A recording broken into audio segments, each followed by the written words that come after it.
नमो अरिहन्ताणं नमो सिद्धाणं नमो आयर्याणं नमो वज्रायाणं नमो लोये सवसाहुणं। मङ्गलं भगवान् वीरो मङ्गलं गौतमो गणी मङ्गलं कुन्दकुन्दाद्यो जैनधर्मोऽस्तु मङ्गलम्। सर्वमङ्गलमाङ्गल्यं सर्वकल्याणकारकं प्रधानं सर्वधर्माणां जैनं जयतु शासनम्। वन्दितु सर्वसेते ध्रुवमचलमणोमवं गतिं पत्ते वोच्छामि समयपाहुण मृणमोऽसुति केवली वणितम्।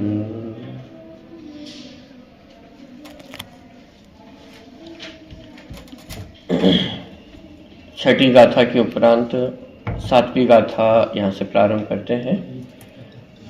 छठी गाथा में ज्ञायक भाव प्रमत्त अप्रमत्त रूप नहीं होता है, इसलिए वह कैसा है? शुद्ध है, ज्ञात वह तो वही है। इस प्रकार की चर्चा छठी गाथा में अपन ने देखी थी। छठी गाथा में जो शुद्धता का कारण बताया था कि वह प्रमत्त और अप्रमत्त रूप नहीं होता अथवा शुभाशुभ भाव रूप परिणमित नहीं होता है। जो मैं नहीं हूं, मैं उस रूप परिणमित नहीं होता हूं, इसलिए मैं कैसा हूं? शुद्ध हूं। सीधा सा कारण छठी गाथा में प्रस्तुत किया कि मैं पुद्गल नहीं हूं तो मैं पुद्गल रूप भी नहीं होता हूं, इसलिए मैं शुद्ध हूं। उसी तरह में जो क्षणिक भाव है, क्रोधादिक आदि जो कषाय है, शुभाशुभ भाव है, उन रूप भी मैं नहीं होता हूं, इसलिए मैं कैसा हूं? शुद्ध हूं। अब जो सातवीं गाथा आ रही है, ये भी दृष्टि के विषय को ही प्रस्तुत करने वाली है और इस गाथा में जो अशुद्धता का आधार रहेगा वो रहेगा भेद। और ये स्पष्ट किया जाएगा कि आत्मा में ज्ञायक भाव में किसी भी प्रकार के भेद प्रभेद नहीं है। छठी गाथा में तो शुभाशुभ भाव रूप भेदों को लिया था, माने ज्ञायक भाव शुभाशुभ भाव रूप नहीं होता है। सातवीं गाथा में ज्ञान दर्शन चारित्र रूप भी नहीं होता है, मतलब ज्ञान दर्शन और चारित्र का भेद ज्ञायक भाव में नहीं है। शुभाशुभ भाव के भेद तो है ही नहीं, लेकिन ज्ञान दर्शन चारित्र का भेद भी ज्ञायक भाव में नहीं है। इस प्रकार की चर्चा ये सातवीं नंबर की गाथा में आने वाली है। जैसे छठी गाथा में ज्ञायक भाव को स्पष्ट किया गया है, उसी तरह सातवीं गाथा में भी ज्ञायक भाव को ही स्पष्ट किया गया है, दृष्टि के विषय को ही स्पष्ट किया गया है। बस दोनों जगह जो शुद्धता का आधार था वो थोड़ा सा अलग था। छठी गाथा में शुभाशुभ भाव रूप नहीं होता है, इसलिए शुद्ध कहा, और सातवीं गाथा में किसी भी भेद रूप ज्ञायक भाव नहीं होता है, इसलिए वह कैसा है? शुद्ध है। क्योंकि पहले चर्चा लेके आए थे कि एकत्व निश्चयगत समय सर्वत्र सुंदर लोक में, कि जो एकत्व निश्चय को प्राप्त समय होता है वह सर्वत्र लोक में कैसा होता है? सुंदर होता है। इसका मतलब एकत्व में सुंदरता है, एकत्व में शुद्धता है, और जहाँ भेद खड़े होते हैं वहां अशुद्धता खड़ी होती है।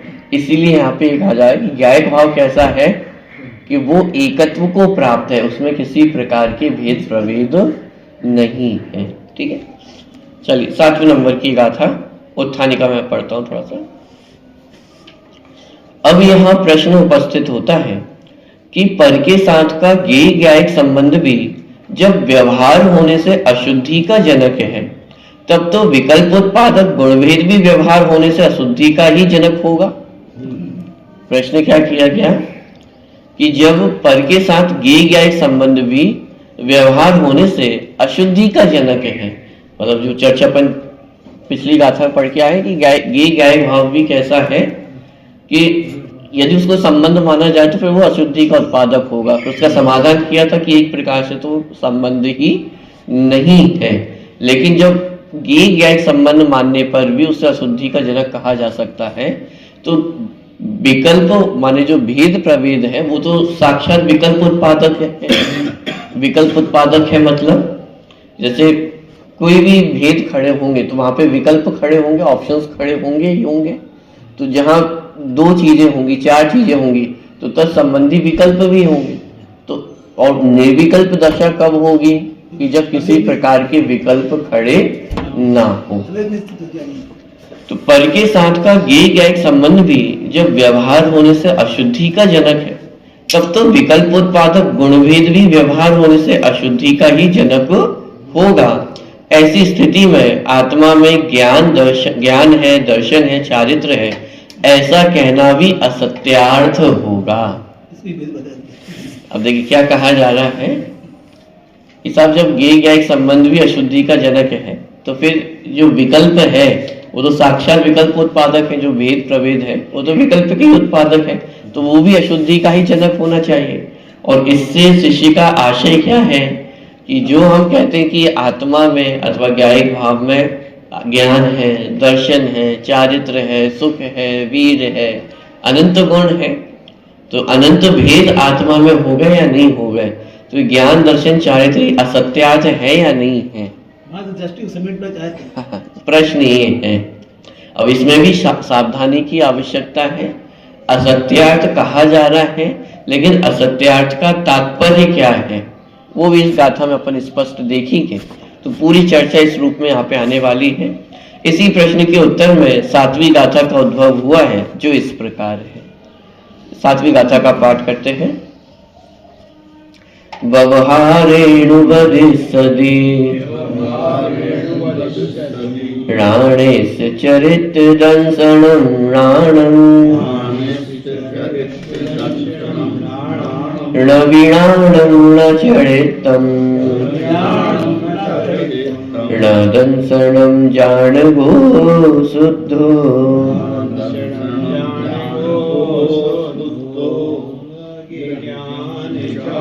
ऋत जीव के है यह कहा व्यवहार से, ज्ञान दर्शन चरण देखिए, राणिस्य चरित दर्शनम राणम। राणिस्य अर्थात ज्ञानी के, चरित्र अर्थात चारित्र है, दंसनम अर्थात दर्शन है, और राणम अर्थात ज्ञान है। कि ज्ञानी के ज्ञान है, दर्शन है, चारित्र है, ऐसा व्यवहारेणु वदिष्यति माने किससे कहा गया है? व्यवहार नय से कहा जाता है। व्यवहारेणु वदिष्यति माने व्यवहार नय से कहा जाता है। क्या कहा जाता है? कि ज्ञानी के ज्ञान है, दर्शन है, चारित्र है। अब देखिए दूसरी लाइन, रवीणाणम न चरित्रम। क्या?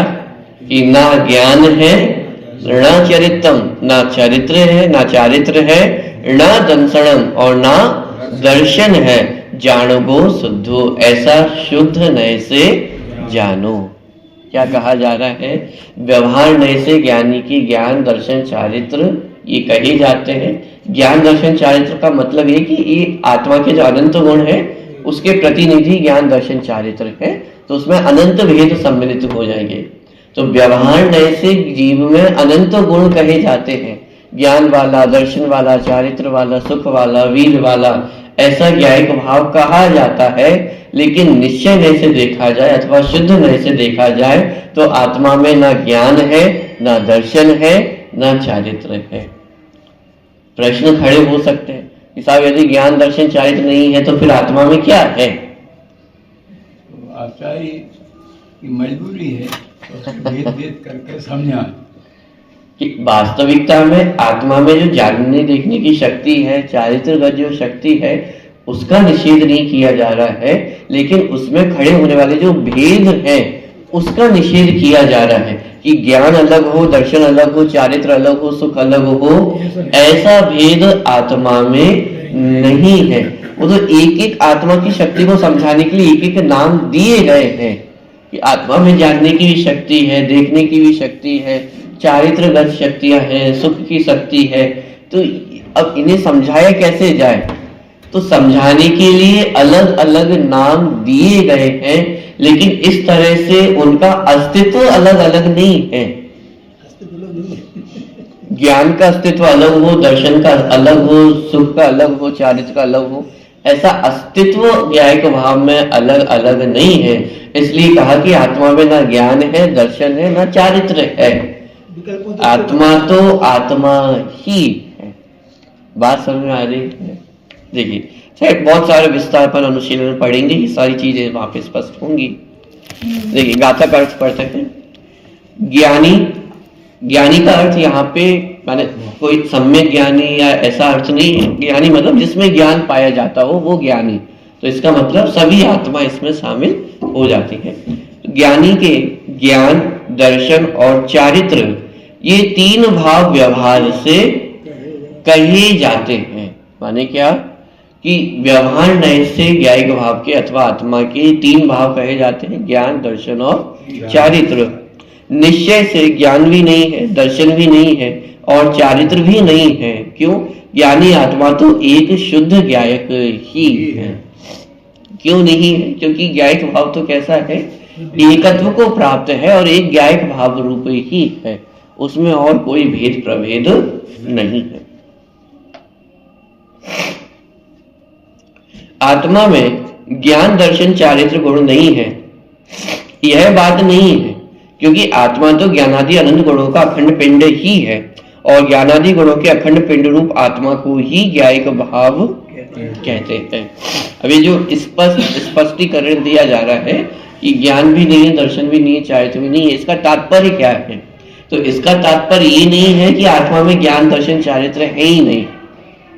समझना, आत्मा में ज्ञान, दर्शन, चारित्र गुण नहीं है यह बात नहीं है। क्यों? क्योंकि कोई भी द्रव्य है वो अपने अनंत गुणों का ही पिंड होता है। यदि उन गुणों को हटा देंगे तो वो द्रव्य की सत्ता भी नहीं बचेगी। वो एकत्व को प्राप्त जो ज्ञायक भाव है वो अपने अनंत गुणों को लिए हुए है। यदि अनंत गुण उसमें से हटा दिए जाएं तो वो ज्ञायक भाव भी शेष नहीं रहेगा, क्योंकि आत्मा तो ज्ञानादि अनंत गुणों का अखंड पिंड ही है और ज्ञानादि गुणों के अखंड पिंड रूप आत्मा को ही ज्ञायक भाव कहते हैं। छठी गाथा में ज्ञायक भाव को उपासित होता हुआ शुद्ध कहा था, अनुभूति में आता हुआ शुद्ध कहा था और अनुभूति निर्विकल्प दशा में ही होती है। ये छठी गाथा में बात स्पष्ट की थी। गुरुदेव श्री का भी उदाहरण देखा था कि जो ज्ञायक भाव है वो शुद्ध किसको है, कि जिसने अनुभूति में जाना है उसको शुद्ध है। तो वही बात यहाँ पे ली थी कि वो ज्ञायक भाव कैसा है, उपासित होता हुआ शुद्ध है। जो शुद्धता को जान रहा है उसके लिए वह ज्ञायक भाव कैसा है, शुद्ध है। तो जिस समय वह अनुभूति का विषय है उस समय ज्ञायक भाव निर्विकल्प रूप से जानने में आता है, भेदात्मक रूप से जानने में नहीं आता है कि ज्ञान भी है, दर्शन है, चारित्र है, सुख है। ऐसे एक एक गुण का अलग अलग भेद रूप रसा स्वादन नहीं होता है। जैसे सबसे अच्छा उदाहरण जो दिया जाता है, जैसे सिकंजी अपन पीते हैं तो सिकंजी बनाते समय तो भेद प्रभेद खड़े होंगे। आप नमक भी है, नींबू भी है, शक्कर भी है, काली मिर्च भी है, सारी चीजें हैं, लेकिन जब उसका स्वाद लिया जाता है तो निर्विकल्प रूप से लिया जाता है कि क्या पी रहे हैं साहब। कोई ऐसा नहीं कहता कि साहब नींबू, नमक, शक्कर, नमक का एक घोल पी रहा हूं, क्या एक सिकंजी पी रहा हूं। और जब स्वाद लिया जाता है तो एक सिकंजी का ही लिया जाता है। अब वहां भेद करने आप चले जाओ कि अब नींबू का स्वाद आ रहा है, अब शक्कर का स्वाद आ रहा है, तो सिकंजी का मजा तो नहीं आएगा। बात समझ में आ रही है? रसगुल्ला कैसा है कि साहब मीठा है, कैसा मीठा है,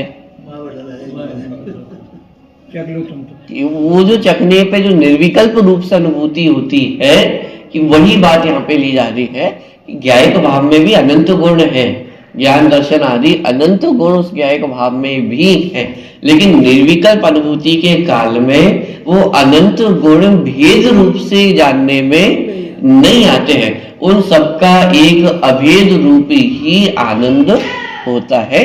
तो वही बात यहाँ पे कही जा रही है। छठी गाथा में ज्ञायक भाव को उपासित होता हुआ शुद्ध कहा था, अनुभूति में आता हुआ शुद्ध कहा था और अनुभूति निर्विकल्प दशा में ही होती है। गुणों के विस्तार में जाने से, भेदों में जाने से विकल्पों की उत्पत्ति होती है। इस कारण अनुभूति के विषयभूत ज्ञायक भाव में गुण भेद का निषेध किया गया है। माने ये जो गुण भेद का निषेध किया गया है, मुख्य रूप से तो जो ज्ञायक भाव जानने में आ रहा है, उपासित होता हुआ है, निर्विकल्प अनुभूति के काल में इन सभी गुण भेदों का क्या है, निषेध है। कहने का तात्पर्य है कि अनुभूति निर्विकल्प रूप से होती है। यदि एक एक गुणों का भी विचार करने जाएंगे तो वो निर्विकल्प अनुभूति नहीं होगी।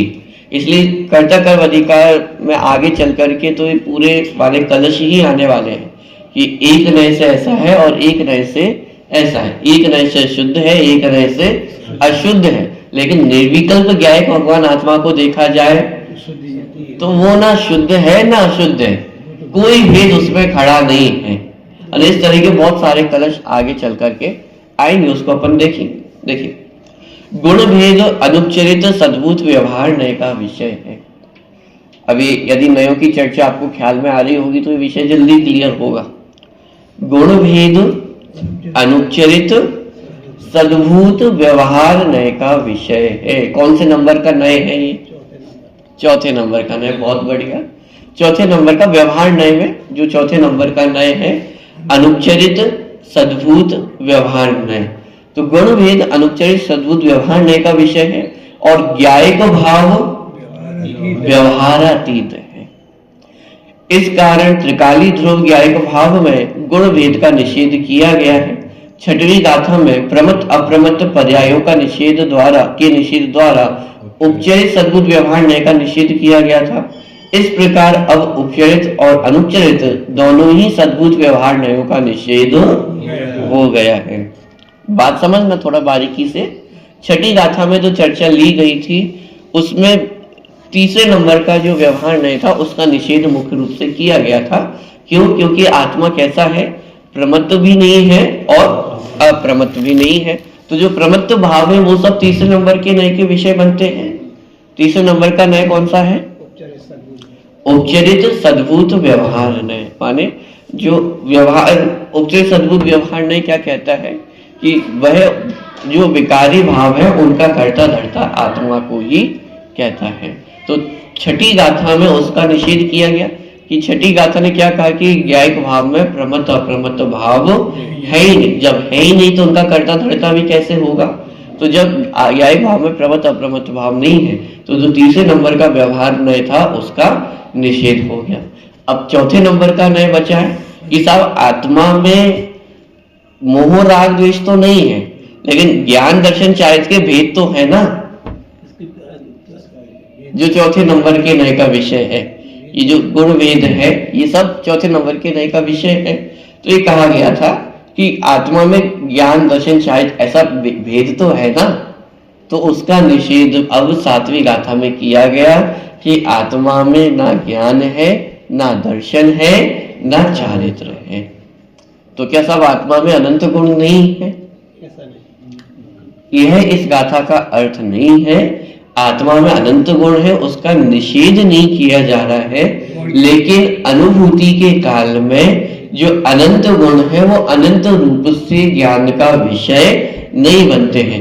क्योंकि यदि अनंत ज्ञान का विषय बनेगा तो विकल्प खड़े होंगे। अनंत तो छोड़िए, दो गुण भी यदि ज्ञान के अलग अलग विषय बनेंगे तो विकल्प खड़े होंगे। ज्ञान और दर्शन ये दो विकल्प भी यदि खड़े हुए तो विकल्प हो गए ना, और यदि विकल्प खड़े हुए तो फिर निर्विकल्प अनुभूति कैसे होगी?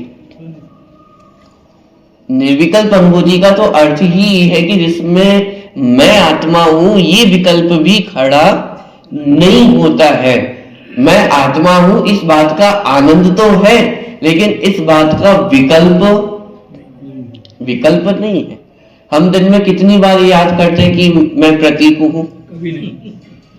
ऐसा आपको याद करना पड़ता है बार बार, लेकिन उसका आनंद निरंतर है ना। मेरी सत्ता है, मेरा अस्तित्व है, ये आपको दिन में 10 बार याद करना पड़ता है कि साहब अभी मैं जिंदा हूं, अभी मैं जिंदा हूं, ऐसा याद दिलाना पड़ता है। या जिंदा होने का हम आनंद लेते हैं तो वो आनंद कैसा आनंद है?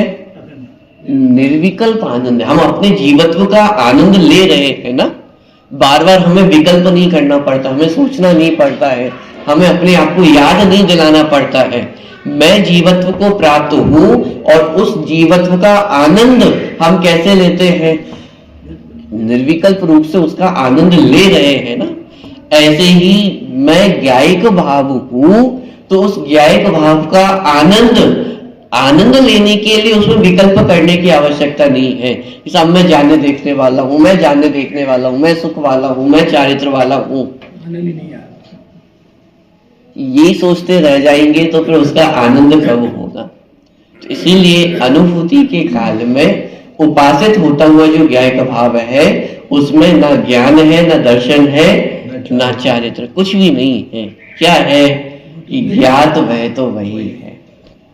इसका नाम शुद्धता है कि जहां रंच मात्र भी विकल्प खड़े नहीं होते हैं। तो छठी गाथा में उपचरित सद्भूत व्यवहार नय का निषेध किया था, सातवीं गाथा में अनुपचरित सद्भूत व्यवहार नय का निषेध कर दिया।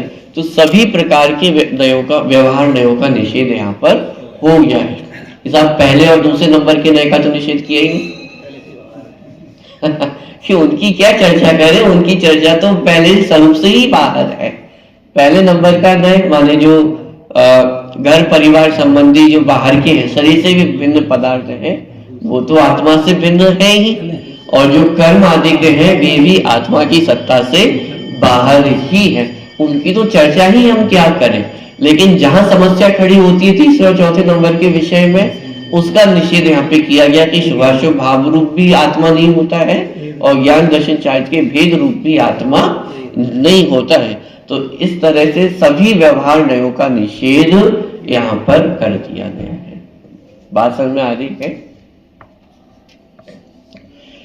देखिए, उपचरित और अनुपचरित असद्भुत व्यवहार नयों का निषेध तो तीसरी गाथा की टीका में ही कर आए हैं और पर द्रव्यों से भिन्न उपासित होता हुआ कहकर छठी गाथा की टीका में भी कर दिया है। यानी जो शुरू के दो व्यवहार नय थे उनका निषेध तो तीसरी गाथा में एक प्रकार से कर ही दिया है कि एकत्व निश्चय गत समय सर्वत्र सुंदर लोक में।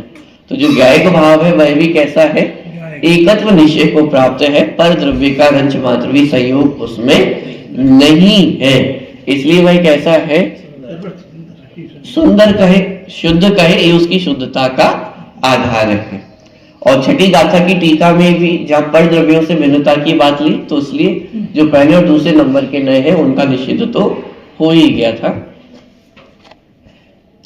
छठवीं व सातवीं गाथा में उपचरित सद्भुत व्यवहार नय एवं अनुपचरित सद्भुत व्यवहार नय का भी निषेध कर दिया गया है। इस प्रकार चारों ही प्रकार के व्यवहार नयों का निषेध हो गया है। इस प्रकार पर से भिन्न, प्रमत्त अप्रमत्त पर्यायों से भिन्न एवं गुण भेद से भी भिन्न ज्ञायक भाव अनुभूति में आता हुआ शुद्ध कहलाता है। त्रिकाली ध्रुव ज्ञायक भाव की शुद्धता का वास्तविक स्वरूप यही है और यही शुद्ध स्वभाव दृष्टि का विषय है, ध्यान का ध्येय है और परम शुद्ध निश्चय का विषयभूत परम पदार्थ है तथा परम भाव ग्राही द्रव्यार्थिक नय का विषयभूत परम परिणामिक भाव है। इसे ही यहाँ शुद्ध ज्ञायक भाव शब्द से अभिहित किया गया। अब देखिए यहाँ पे उस ज्ञायक भाव के कितने सारे पर्यायवाची नामों पे स्पष्ट किया गया है। हम बहुत सारे नामों से उस ज्ञायक भाव को बोलते हैं, चाहे हम ज्ञायक भाव कहें, परम तत्व कहें, परम शुद्ध निश्चय का विषय कहें, परम पारिणामिक भाव कहें, दृष्टि का विषय कहें, शुद्धात्मा कहें, समय सार कहें, बहुत सारे नाम हैं। लेकिन वो सब किसको लक्षित कर रहे हैं कि जो छठवीं और सातवीं गाथा में विषय स्पष्ट किया गया है उस ज्ञायक भाव के ही ये सारे पर्यायवाची नाम हैं। ठीक है, तो चाहे ज्ञायक भाव कहा जाए, शुद्धात्मा कहा जाए, दृष्टि का विषय कहे, परम परिणामिक भाव कहे, ये सब उस ज्ञायक भाव को ही लक्षित कर रहे हैं जो शुभाशुभ भाव रूप परिणमित नहीं होता, इसलिए प्रमत्त अप्रमत्त नहीं है और ज्ञान दर्शन चारित्र के भेद रूप नहीं होता है। इस तरह किसी भी प्रकार के भेद को लिया हुआ नहीं है। तो ऐसा जो शुद्ध ज्ञायक भाव है वह मैं हूं। ठीक है, एक बार पुनः ये पैराग्राफ में पढ़ रहा हूं, तो जो पर्यायवाची है वो आपको ध्यान में आएंगे। इस प्रकार पर से भिन्न, प्रमत्त अप्रमत्त पर्यायों से भिन्न एवं गुण भेद से भी भिन्न। तो देखिए यहाँ पे पर्यायों का भी निषेध किया और गुण भेद का भी निषेध किया, क्योंकि पर्याय का विकल्प भी व्यवहार का उत्पादक है, विकल्प उत्पादक है, और गुण भेद के विकल्प भी विकल्प उत्पादक है। तो जो भी वस्तु, जिस भी वस्तु के माध्यम से विकल्प खड़े होंगे उन सबका निषेध किया जा रहा है। क्यों निषेध किया जा रहा है? क्योंकि निर्विकल्प अनुभूति कहे अथवा ध्यान कहे, वह विकल्प से रहित होता है। यदि विकल्प खड़ा होगा तो ध्यान संभव नहीं है, और ध्यान होगा तो विकल्प खड़े नहीं हो सकते हैं। तो जिन जिन चीजों से विकल्प खड़े होते हैं उन सब का निषेध किया जा रहा है कि उन विकल्प सहित यदि आत्मा का अनुभव किया जाएगा तो विकल्प खड़े होंगे।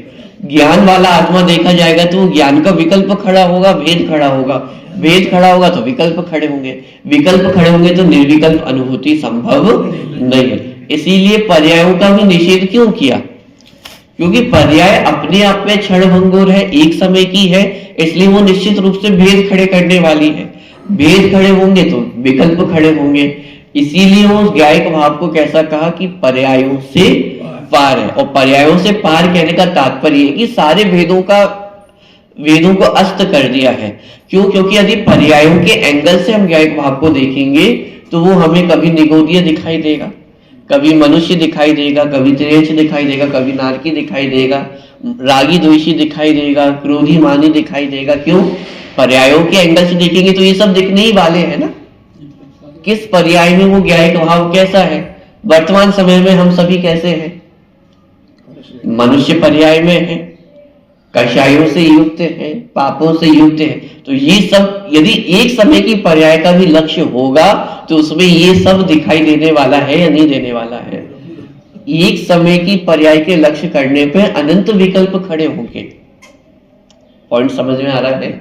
और फिर पर्याय भी अपने आप में अनंत है, तो ये तो अनंत अनंत विकल्पों को उत्पन्न करने वाली है। इसलिए पर्यायों का निषेध किया कि अनुभूति के काल में जो ज्ञायक भाव है वो पर्यायों से भी कैसा है? पार है। पार कहने का तात्पर्य है कि हमें उसकी ओर लक्ष्य नहीं करना है। पार कहने का अर्थ ये नहीं है कि पर्याय का निषेध हो गया हो, पर्यायों का अस्तित्व नहीं है। यदि पर्यायों का अस्तित्व ही नहीं होगा तो हम लक्ष्य कैसे करेंगे? क्योंकि ज्ञायक भाव का लक्ष्य करने वाला भी तो पर्याय ही है।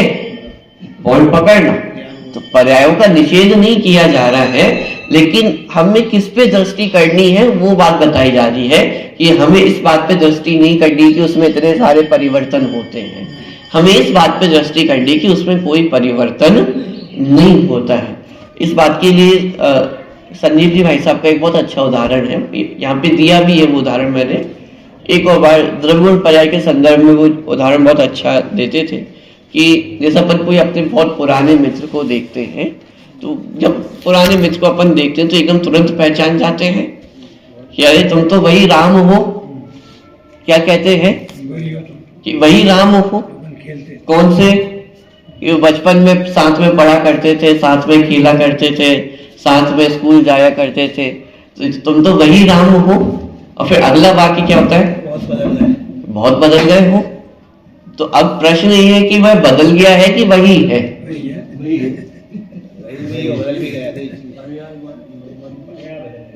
वही है कि बदल गया है? मान लीजिए 50 साल बाद आप मिल रहे हैं। जब आप मान लीजिए 15 साल के थे, 20 साल के थे, तब आखिरी बार मिले थे, और आज 40-50 साल बाद आप मिल रहे हो। पहचान तो पहले वाली है। वही है कि बदल गया है? पहचान तो पहले वाली है। वही है। वही है। सब बदल तो गया है। पहले काले बाल थे, अब सफेद बाल है। हो सकता है बच्चे ही ना हो। पहले दाढ़ी मूछ नहीं थी, अब दाढ़ी मूछे है। पहले दुबला पतला होगा, अब अच्छा मोटा हो गया है। पूरा का पूरा तो बदल गया है।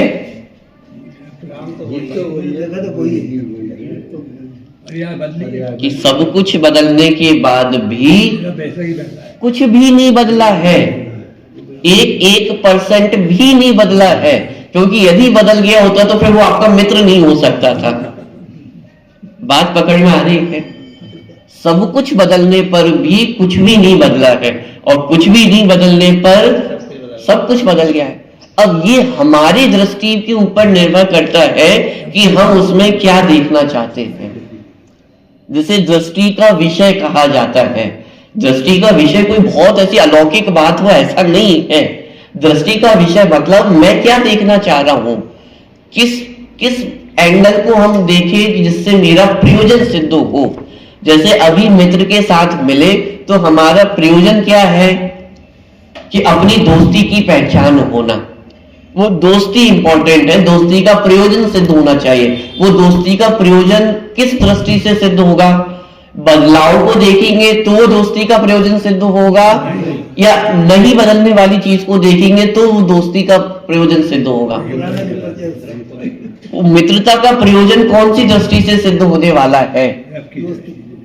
कि जहां हम बदलाव नहीं देख रहे हैं। यदि हम बदलाव देखेंगे तो आपका मित्रता का प्रयोजन ही सिद्ध नहीं होगा। तो उस मित्रता का प्रयोजन सिद्ध करने के लिए हमने क्या देखा कि जो नहीं बदला है उसे देखा है, और जो कुछ बदल गया है उसे दरकिनार कर दिया, उसका निषेध नहीं किया है। सामने तो दिखाई दे रहा है ना सारे परिवर्तन है, लेकिन उन परिवर्तनों के होने के बाद भी वो परिवर्तन हमारे दृष्टि के विषय नहीं है। पॉइंट पकड़ में आ रहा है? ऐसे ही उस ज्ञायक भाव में शुभाशुभ भाव भी पाए जाएंगे, क्रोधादिक भी पाया जा रहा है, शरीर आदि का संयोग भी पाया जा रहा है, लेकिन वो हमारी दृष्टि का विषय नहीं है। क्यों? क्योंकि उस दृष्टि के विषय, यदि हम उनको दृष्टि का विषय बनाएंगे तो फिर हमारी जो शुद्धि की प्राप्ति हमें करनी है, सिद्ध दशा की प्राप्ति करनी है, सम्यक्त की प्राप्ति करनी है, वो प्रयोजन निष्फल हो जाएगा, उस प्रयोजन की प्राप्ति नहीं होगी। सम्यक्त रूपी प्रयोजन को सिद्ध करने के लिए हमने दृष्टि का विषय किसे बनाया? ज्ञायक भाव को दृष्टि का विषय बनाया है। बात पकड़ में आ रही है?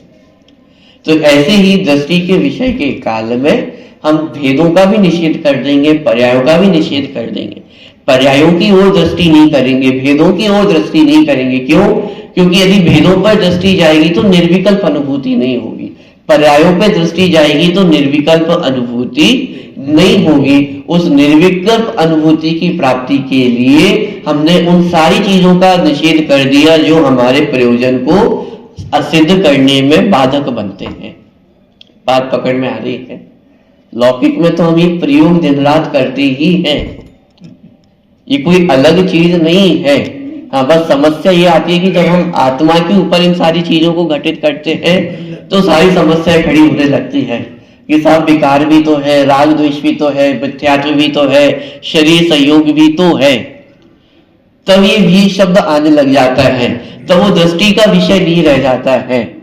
और जब हम लौकिक में ही इन्हीं चीजों का प्रयोग करते हैं तो वहां कोई समस्या खड़ी नहीं होती है। माता पिता के पुत्र में लाखों कमियां हो, लेकिन फिर भी उनके लिए तो उनका बेटा राजा बेटा ही होता है ना, है ही ना, उसमें तो कोई कमी नहीं आती है ना। तो जब अपने पुत्र में हम उसको सारे विकारों से रहित देख सकते हैं, सारे विकारों के होने के बावजूद भी, तो फिर अपने आप को हम विकारों से रहित क्यों नहीं देख सकते हैं? अपने आप को देखते समय क्यों सारे लेकिन किंतु परंतु बीच में आ जाते हैं? बस इतनी सी बात या आचार्य कुंद हमसे कह रहे हैं, जैसे हम व्यवहार में भेद विज्ञान करते हैं वैसे अपने आप में भेद विज्ञान क्यों नहीं कर सकते हैं? जब हम अन्य जीव को भी उनके विकारों से रहित देख पाते हैं तो फिर अपने आप को तो इतनी करुणा हम अपने आप पे करें। उत्तम क्षमा का दिन आता है दशरथ पर्व में, तो उसमें भी ये बात समझाई जाती है कि हम दूसरे जीवों पे तो अनंत बार करुणा कर चुके हैं, लेकिन अपने ऊपर हम करुणा कब करेंगे? अपने आप को विकारों से रहित कब देखेंगे? बात इतनी सी है। देखिए, इस प्रकार पर से भिन्न, प्रमत अप्रमत पर्यायों से भिन्न एवं गुण भेद से भी भिन्न ज्ञायक भाव अनुभूति में आता हुआ शुद्ध कहलाता है। त्रिकाली ध्रुव ज्ञायक भाव की शुद्धता का वास्तविक स्वरूप यही है और यही शुद्ध भाव दृष्टि का विषय है, ध्यान का ध्येय है। दृष्टि का विषय कहे, ध्यान का ध्येय कहे, और परम शुद्ध निश्चय नय का विषयभूत परम पदार्थ है। तो ध्यान का ध्येय कहे, दृष्टि का विषय कहे, अथवा परम शुद्ध निश्चय नय का विषय कहे, ये सब एक ही चीजें हैं, ये कोई अलग अलग नहीं है। तथा परम भाव ग्राही द्रव्यार्थिक नय का विषयभूत परम पारिणामिक भाव है, इसे ही यहाँ शुद्ध ज्ञायक भाव शब्द से अभिहित किया गया है। चलिए यहीं तक आज की चर्चा लेते हैं। आगे एक प्रश्न उठाया जा रहा है। यहाँ ये एक प्रश्न हो सकता है कि गुण भेद भी तो वस्तु का स्वभाव है, पर्याय भी वस्तु का अंश है, उनका मूल वस्तु में निषेध कैसे किया जा सकता है?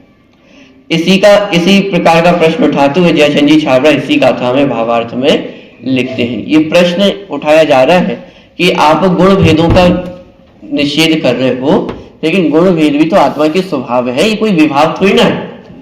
छठी गाथा में तो प्रमत्त भावों का निषेध किया गया था, तो चलो हमने वहां समझ लिया, क्योंकि यह विभाव है, आत्मा के स्वभाव नहीं है, इसलिए आप उनका निषेध कर रहे हो, ये बात तो हमें समझ में आती है। लेकिन यहाँ तो आप ज्ञान दर्शन चारित का निषेध कर रहे हो, और ये ज्ञान दर्शन चारित तो कोई विभाव थोड़ी ना है, ये तो आत्मा के ही स्वभाव है ना। स्वभाव का ही निषेध कर दोगे तो फिर वस्तु टिकेगी कैसे? पॉइंट समझ में आ रहा है, प्रश्न समझ में आ रहा है। इसका उत्तर कल अपन इसका विचार करेंगे। स्वरूपी अविनाशी में आत्म स्वरूप सहजानंदी शुद्ध स्वरूपी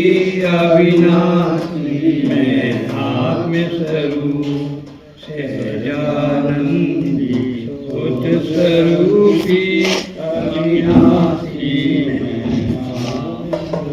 निज निधि निज में बताई अनंत उपकार, इसके लिए जिन वाणी माँ को वंदना सतवार है।